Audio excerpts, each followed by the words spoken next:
Broadway's My Beat, from Times Square to Columbus Circle, the gaudiest, the most violent, the lonesomest mile in the world.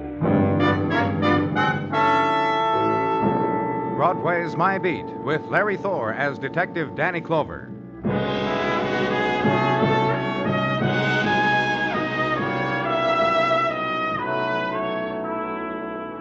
When it's June, the breeze that sticks against Broadway is straight from the geographical belt of romance.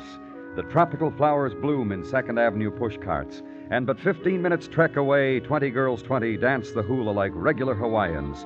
And for refreshment, coconut milk from contented coconuts.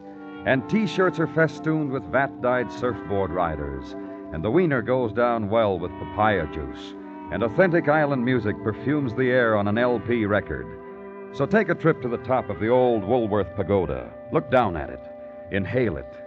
It all belongs to you. In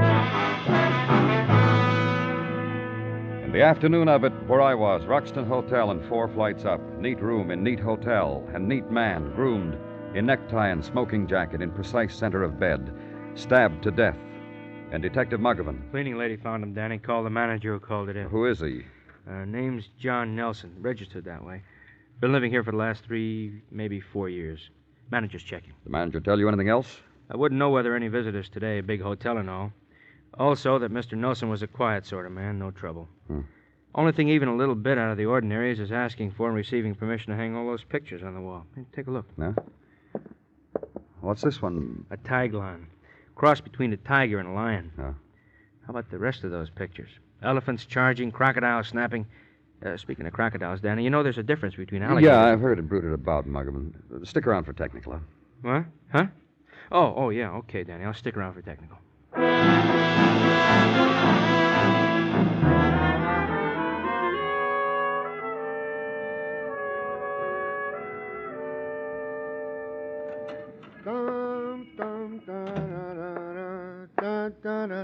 Hi, Danny.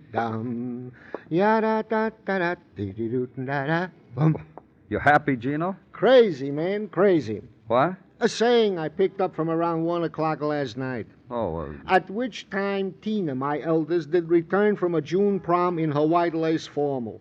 At which time I was waiting up for her in the dark, and she danced tippy-toe through the living room, spun, and I asked, "You happy, Tina?"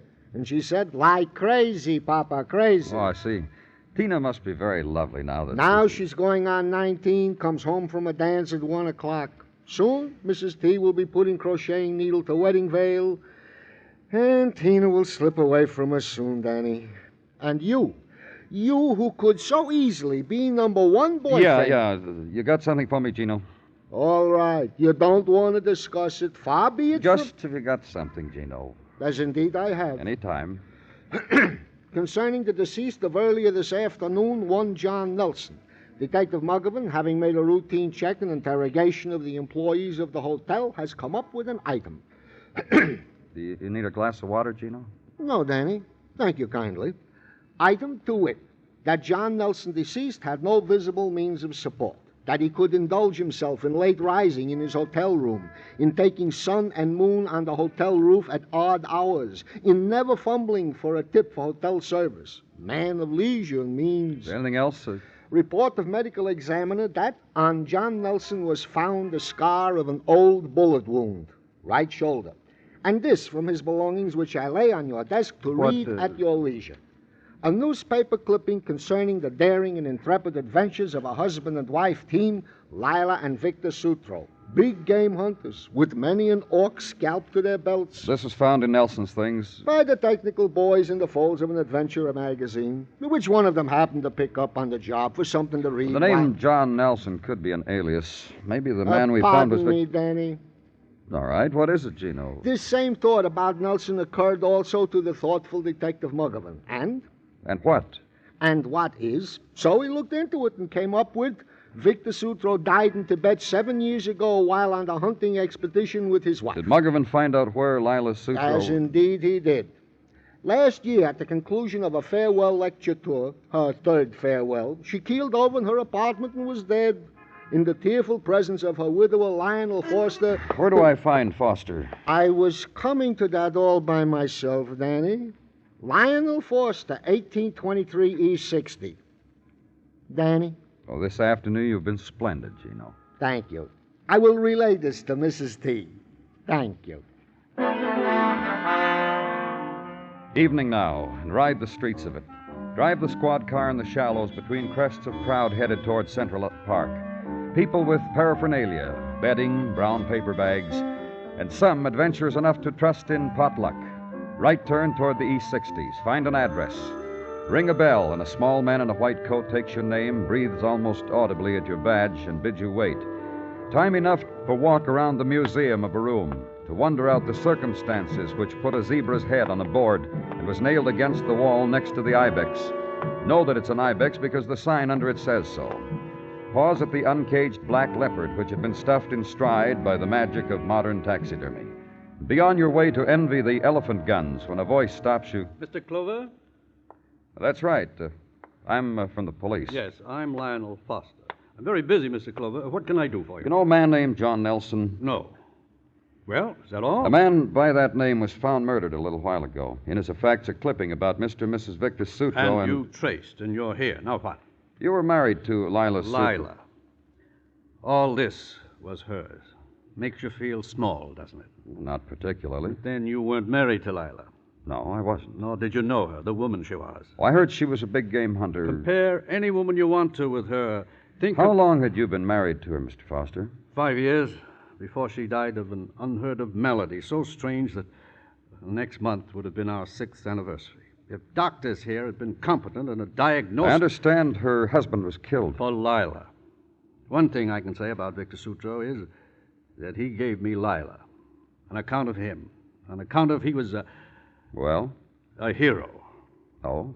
7 years ago on safari in Tibet, there were marauding bands of cutthroats. You wouldn't think so in this day and age, would you? Go on. Well, somehow, Lila didn't like much to speak of it. Only Victor died and Lila lived. And she got back and Victor didn't. That's why I say what I did. How did you meet Lila, Mr. Foster? I did her writing for her, you know. No, I don't know. Secretary? The What? books. There were 4 of them, of her adventures around the globe. She told them to me, I wrote them. Also the spoken part of her travelogues, mine. If you have no more suggestions, Mr. Clover, may I make one? What? I've written a book about Lila. Anything you'd want to know about her as a huntswoman... I'm sure it's fascinating, Mr. Foster. If I ever need one, I'll send out for it. Goodbye.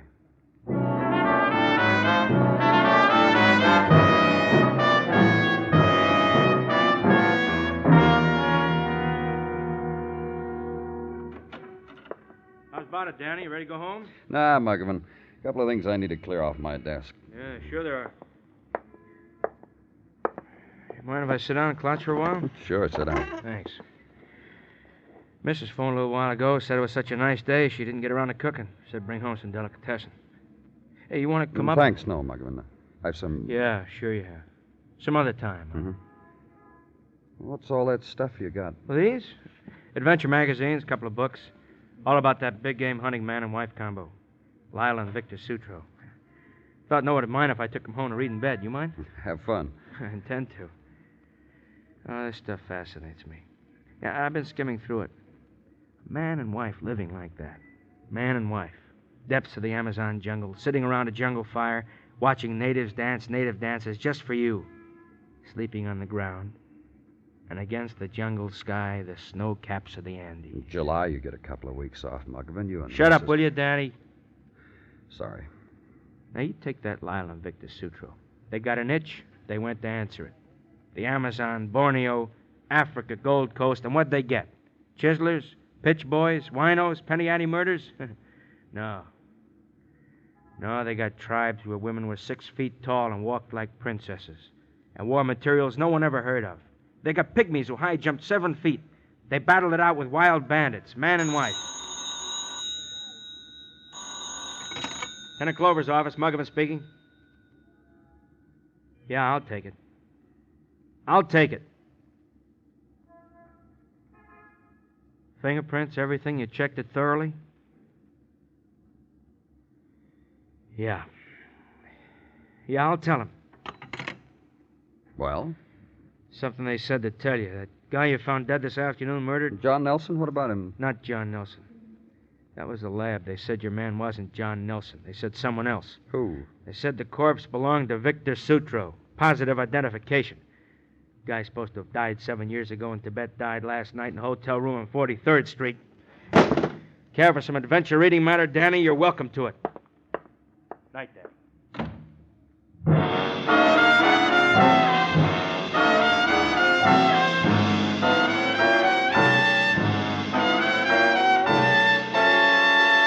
You are listening to Broadway Is My Beat, written by Morton Fine and David Friedkin, and starring Larry Thor as Detective Danny Clover. Family Skeleton, premiere performance Monday night. Yes, this coming Monday, CBS Radio premieres a new 5-a-day-week dramatic series, starring Academy Award winner Mercedes McCambridge as Sarah Spence. You'll find yourself a complete captive of the day-to-day adventures of this small-town schoolteacher who became a community scandal by eloping. Monday through Friday evenings over most of these same stations, enjoy CBS Radio's new dramatic series, Family Skeleton.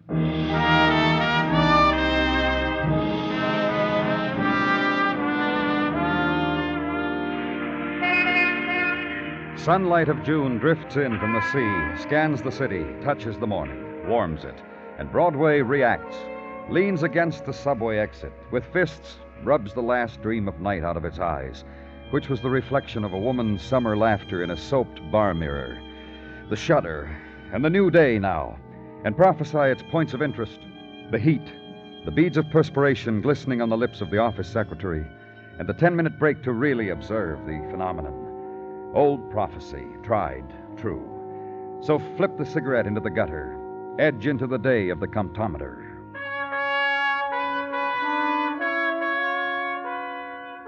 At police headquarters, another quality to the new June morning. Embellishing your office, gentleman in dark blue raw silk suit. Gentleman with Panama hat banded in scarlet. Gentleman of gold-tipped cane, and gentleman who takes a gold-tipped wallet from his breast pocket, extracts a thing, hands it to you. My card, Mr. Clover. Thank you. Alistair Grover 3. How do you do, Mr. Grover? Very well, thank you. Exceedingly well. And you? You wanted to see me about... About an arrangement I have in mind concerning the dead Victor Sutro.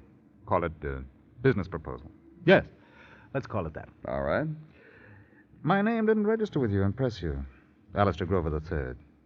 Not nothing to you. No, should it? No, by no means. A vanity that the publisher and editor of the travel magazine Horizon would be known in all walks of life. A pure vanity. You said it was about Victor Sutro. Yeah, his death. The manner of it. I should like to enhance Sutro's death, which involves you. My business proposal to you. Well, what are you talking about? Victor died in a sordid hotel room, stabbed with a common knife, right? Uh-huh. And you have not as yet released this particular information to the newspapers? No. Good. My proposal? That we concoct a legend. That the knife that murdered Victor was an accursed knife. Tibetan or, let's say, Tatar origin. Perhaps Kublai Khan's. Victor's death. An oriental curse and vengeance, the lingering death that was not his 7 years ago. You kidding, Mr. Grover? My magazine is of slick paper. It pays slick paper rates. There are movie rights, subsidiary rights. Yours. I'll get a hack to write it for you, and I am not kidding. You could make a pile. A question, Mr. Grover. All you want. Did you know Lila and Victor Sutro? Know them personally, I mean? Oh, yes. Matter of fact, I financed the expedition to Tibet.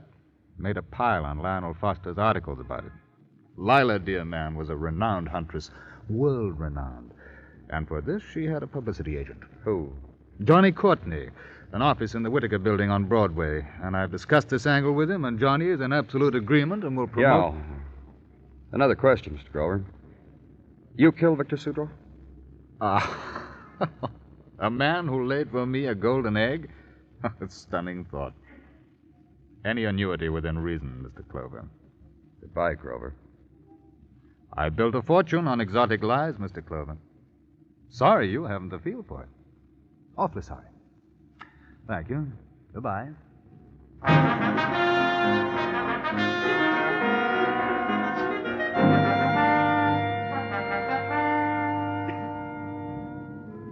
So Alistair Grover III made the proposition to you, huh? That's right, Mr. Courtney. You going to take it, Mr. Clover?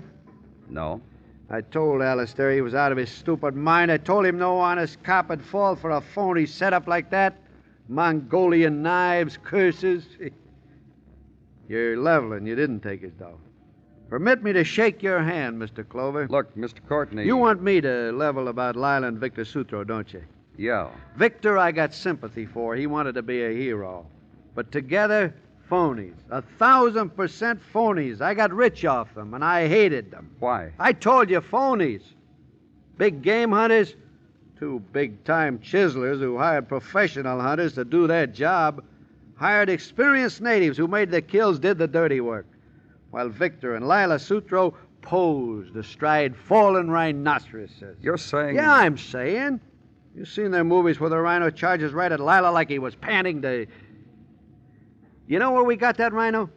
From a bankrupt one-ring circus in Jersey, and the movies were taken against a process screen in a warehouse in Astoria. Hey, you never noticed it was always the same rhino no matter in what jungle? No. I tell you the same.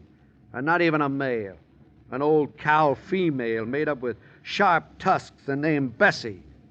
Phony, phony, phony. My words for Victor and Lila Sutro. Still, they did expose themselves to danger. What dangers?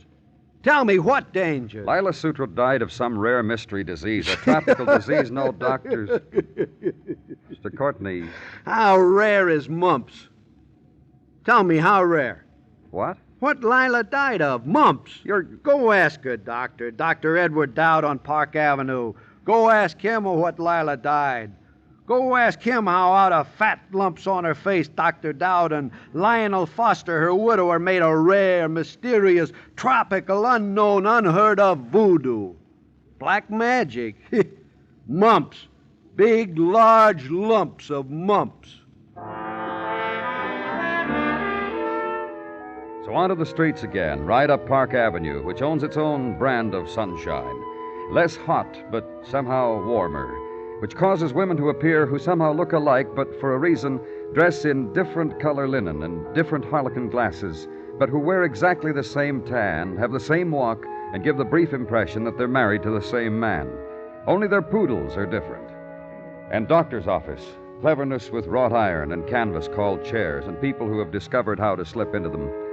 Paintings in colors never discovered before, of things never dreamt of for framed exhibition before. And receptionist in a lime-colored material designed to call one's attention to her necklace. You're staring at my necklace. It's made of Mayan artifacts. My husband brought it from Mexico. Who looks at your badge with interest, and at you with a new interest, and lets the doctor know you're here. Lieutenant Clover to see you, Doctor. Lieutenant? Police Lieutenant. Tell him to wait. So do what the doctor suggests. Wait. And finally... The doctor will see you now.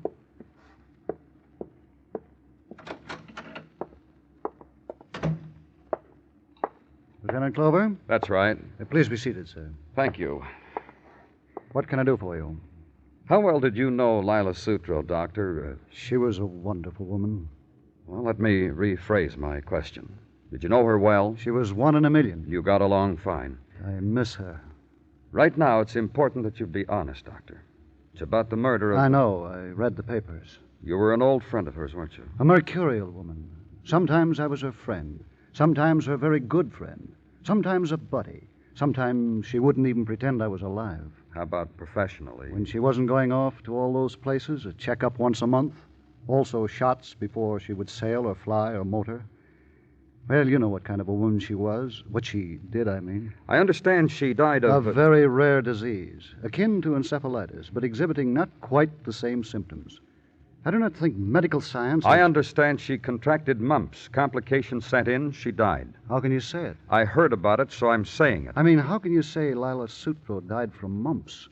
You see how ridiculous that sounds? A woman like that? A vital, dynamic... But that's what happened, isn't it? Yes. A reporter suggested that she died from something rare, something contracted on one of her journeys. I thought it wise for Lila's sake to perpetuate it. What about Victor?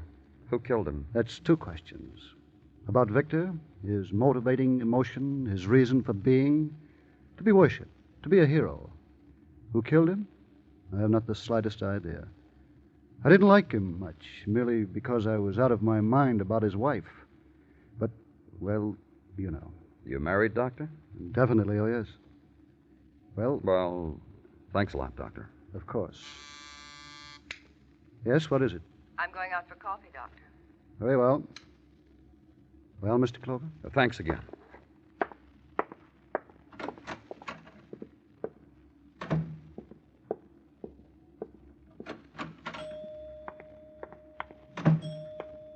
Hi. Hello. I rang the elevator bell for us. Thanks. Not only am I the doctor's receptionist, I'm his wife. Oh? Mm-hmm. My place is by his side. If not, he plays around. Married long, Mrs. Dowd? For many years. Long before he met Lila Sutro. Would you like to have coffee with me, Mr. Clover? I was going to suggest it. I had a feeling.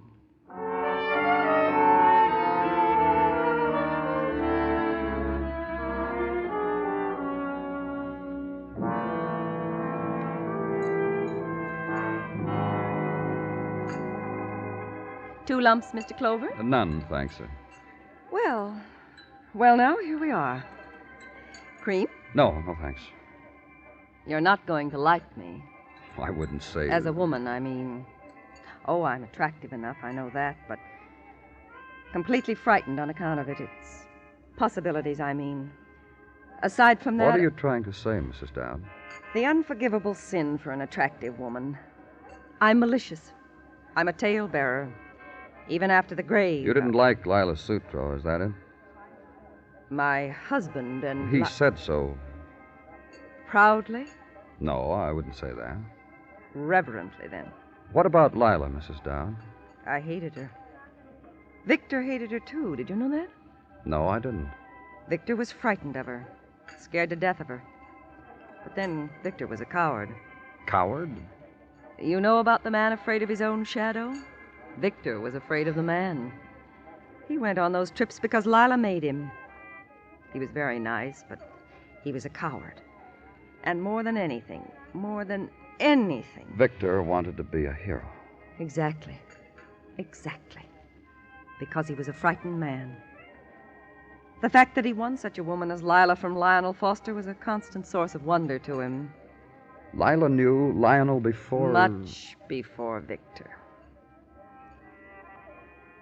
You might wonder how I knew so much about Victor. Well, I had to get back at my husband somehow, didn't I? More coffee?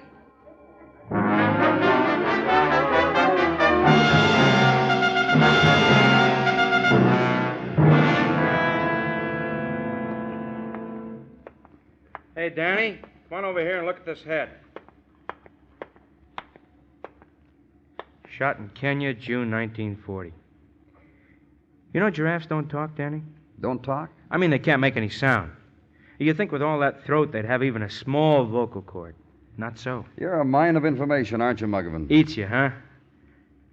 You know, I could spend a lot of time at Mr. Foster's home museum. You're entirely welcome, any time. I consider it a tribute to Lila. Hello, Mr. Foster. This is Detective Muggavan. Hi, Mr. Foster. Mr. Foster was married to Lila Sutro after Victor Sutro was killed in Tibet. Must have been a privilege, Mr. Foster. Shall I tell you a story? Well... Yeah, sure. To let you know the kind of woman she was, this way. This, gentlemen, is a wild boar which Lila stuck while riding a horse in India. One thrust. There's a small spot on the boar which, if pierced... It's a pity she had to die. Such a brave and wonderful woman. Sticking boar and shooting giraffes. A lot of woman. But what'd she die from? Medical science had no name for it. They sent my kid home from school with the same thing your wife had. They called it mumps. I went to the doctor and took shots. Get out of here. Afraid we can't do that, Mr. Foster. We've got a lot more talking to do. How'd you find out? Lieutenant here saw our agent. He said so. He's a liar. Then I saw a doctor. Then you've made a trip here to ridicule Lila. Is that it? You want to destroy She her? was quite a woman, wasn't she? One little slip. She had to die of a stupid disease, and you want to destroy her. We didn't say that. A woman who went into the darknesses of the world. The way I heard it, she got pros to work for her. And that's what you'll tell everybody? No, she's dead. There's no need to destroy her. I loved her. I know. Oh, please. Just don't... Well, How don't... come Lila came back from Tibet and Victor didn't? I walk around this room at night and I remember Lila. Did it have anything to do with that bullet wound that Victor carried? The secrets I know about Listen, her. Mr. Foster, the secrets are yours.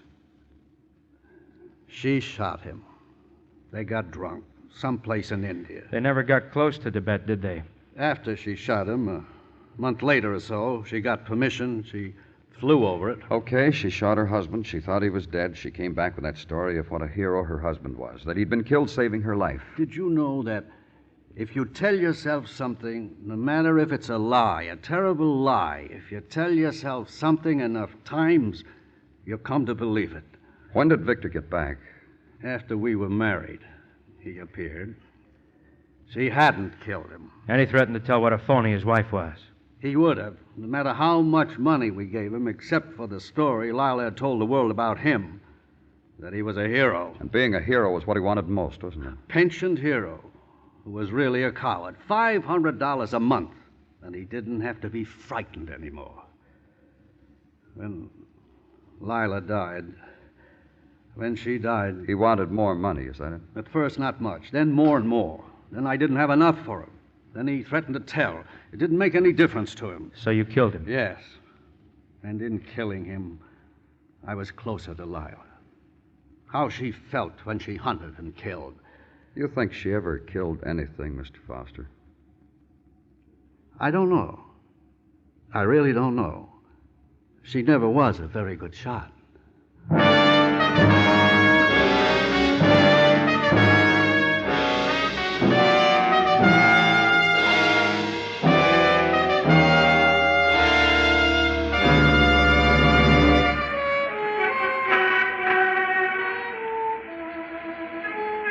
Night leaps down on Broadway, and the crowd swarms the street to embrace it.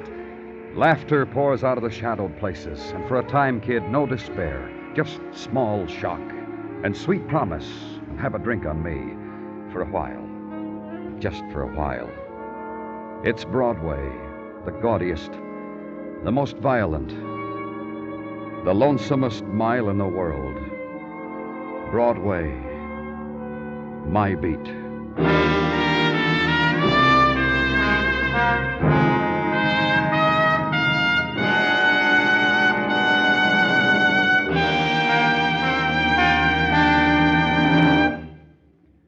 Broadway Is My Beat stars Larry Thor as Detective Danny Clover, with Charles Calvert as Tartaglia and Jack Kruschen as Muggavan. The program is produced and directed by Elliott Lewis, with musical score composed and conducted by Alexander Courage. In tonight's story, Herb Butterfield was heard as Lionel Foster.